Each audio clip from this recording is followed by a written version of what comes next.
আসসালামু আলাইকুম বন্ধুরা, সবাই কেমন আছেন? জেন রাউটারের পাসওয়ার্ড আপনারা কীভাবে চেঞ্জ করতে পারেন? তো এর জন্য আপনাদের একটা ব্রাউজার ওপেন করতে হবে। আমি এখান থেকে ক্রোম ব্রাউজার ওপেন করে নিচ্ছি।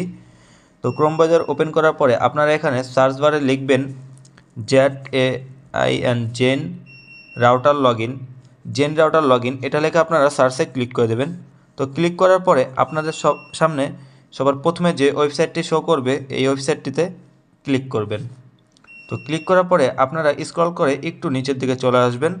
আসার পরে এখানে আপনারা যে 192.168 এরকম একটা লেখা আছে, এটার একটা ক্লিক করে দেবেন। তো ক্লিক করলে আপনাদের সামনে এরকম একটা ইন্টারফেস চলে আসবে।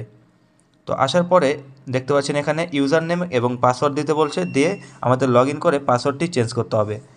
তো এখানে যে ইউজার নেম এবং পাসওয়ার্ডটি দেখতে পাচ্ছেন, এটা কিন্তু আপনার ওয়াইফাইয়ের যে আপনি যে পাসওয়ার্ডটি চেঞ্জ করতে চাচ্ছেন সেটা কিন্তু না, এটা কিন্তু অন্য একটা জিনিস, যেটা হচ্ছে আপনি ওয়েবসাইটে লগ ইন করতে হলে আপনার ওয়াইফাইয়ে লগ ইন করতে হলে যে অ্যাডমিন নেম এবং পাসওয়ার্ডটি প্রয়োজন। তো এটা সাধারণত আপনাদের ওয়াইফাইয়ের যে পিছনে ওইখানে লেখা থাকে। তো এখানে সাধারণত অ্যাডমিন ইউজার নেম অ্যাডমিন থাকে এবং পাসওয়ার্ডও অ্যাডমিনই থাকে। তো আমি আমার ইউজার নেম এবং পাসওয়ার্ডটি দিয়ে দিচ্ছি। তো এখানে একটা কথা বলে রাখি, সেটা হচ্ছে আপনারা এটা কিন্তু চেঞ্জ করে নিতে পারেন এবং চেঞ্জ করে নেওয়াটাই ভালো, কারণ চেঞ্জ করে নিলে আপনার মতো আপনি যেমন অ্যাডমিন দিয়ে লগ ইন করে আপনার ওয়াইফাইয়ের পাসওয়ার্ডটি চেঞ্জ করতে পারবেন, এরকম কিন্তু অন্য কোনো লোক ইচ্ছা করলে, যে জানে সেও কিন্তু এভাবে করতে পারে। তো এই কারণে আপনি ইচ্ছা করলে এই উপরের যে লগ ইন পেজটা আছে এইটার ইউজার নেম এবং পাসওয়ার্ড কিন্তু আপনি চেঞ্জ করে নিতে পারেন। এতে করে অন্য কেউ আপনার এই ওয়াইফাইয়ের পাসওয়ার্ড আর কেউ চেঞ্জ করতে পারবে না।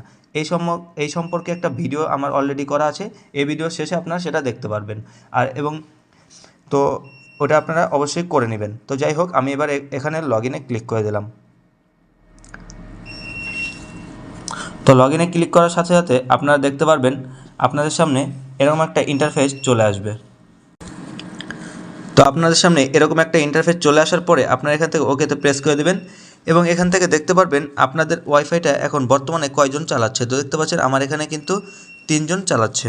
তো যাই হোক, এটা আমাদের মুখ্য বিষয় না। মুখ্য বিষয় হচ্ছে আপনার এখান থেকে সবার উপরে বাম পাশে দেখতে পারবেন ওয়াইফাই সেটিং নামে একটা অপশন আছে। তো এখানে একটা ক্লিক করে দেবেন।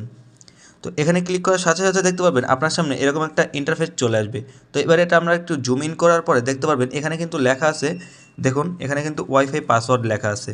তো আমরা যদি এবার ওয়াইফাই পাসওয়ার্ডের এই অপশনটিতে ক্লিক করি, তো দেখতে পারবেন এখান থেকে কিন্তু আপনার এই চোখ নামে যে অপশনটি দেখতে পাচ্ছেন, এখানে যদি আবার ক্লিক করি তাহলে কিন্তু আমার পাসওয়ার্ডটি আমি দেখতে পাচ্ছি। তো এবার আপনি ইচ্ছা করলে এখান থেকে এই পাসওয়ার্ডটি ডিলিট করে দিয়ে আপনি আপনার মতো একটা পাসওয়ার্ড দিয়ে দিতে পারেন। তো আমি যেমন জাস্ট এটার একটা লিখলাম আর কি। তো আপনারা এরকম একটা পাসওয়ার্ড আপনারা লিখবেন, লিখে দেন এখান থেকে দেখতে পাচ্ছেন এই সেভ বাটনে যদি ক্লিক করেন তাহলে আপনাদের ওয়াইফাইয়ের পাসওয়ার্ডটি কিন্তু চেঞ্জ হয়ে যাবে। তো বন্ধুরা, ভিডিওটি যদি ভালো লাগে তাহলে অবশ্যই চ্যানেলটি সাবস্ক্রাইব করুন এবং ভিডিওটি শেয়ার করে দিয়ে অন্য কেউ সাহায্য করুন। তো ধন্যবাদ সবাইকে। আসসালামু আলাইকুম।